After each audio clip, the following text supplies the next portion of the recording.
welcome to 3 Acre Homestead. My name is Dana. I'm glad you're here. And today we're going to make an vanilla iced coffee. I can speak. So I love these from the Golden Arches big box store, but for this big thing it's $2.99. I really do enjoy these. I do buy a big one and then I'll divide it into 3. I wouldn't drink the whole thing. That's way too many calories and fat.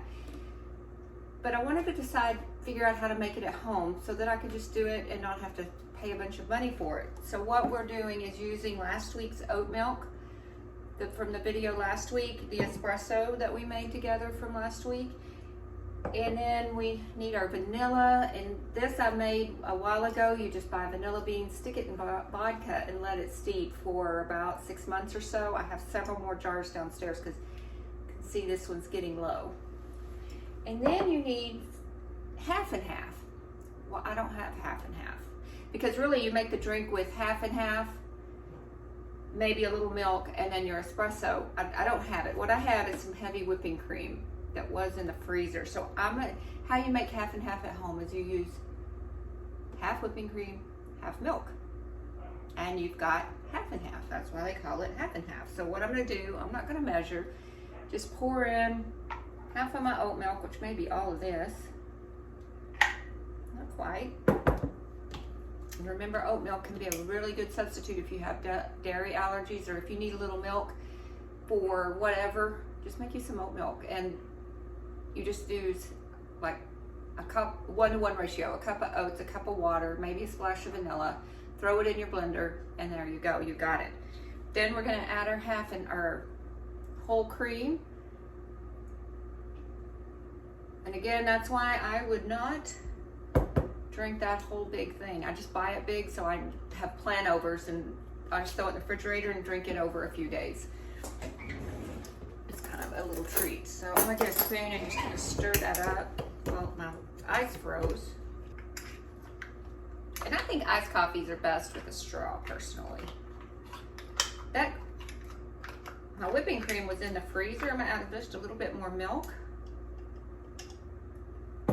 Let's add a splash of vanilla. I'm not going to worry about measuring because I hardly have any in here anyway. And then we're going to add a splash of our coffee. And you can do this to taste. You know, if you don't like a real strong coffee taste, don't add a strong coffee taste. And you don't have to use espresso. You can just use a strong brewed coffee.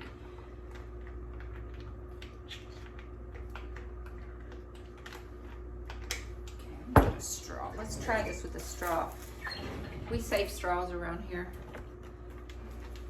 especially the big fat McDonald's ones. That's good.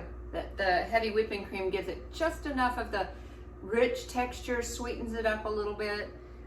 I could probably use another splash of vanilla,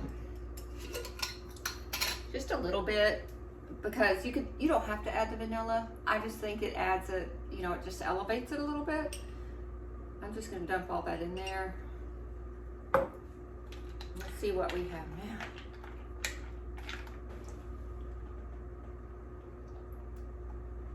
That's good. You could add some more sugar to it if you want it sweeter.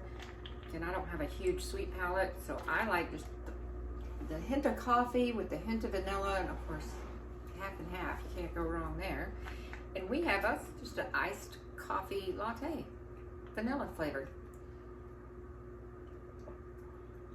That'll be refreshing in the garden. All right, friends, thanks for coming along with me today.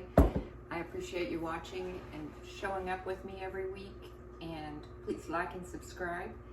Share the videos with your friends. That would be very helpful to me. Leave comments down below. That's also very helpful. And I will see you when I see you. Bye.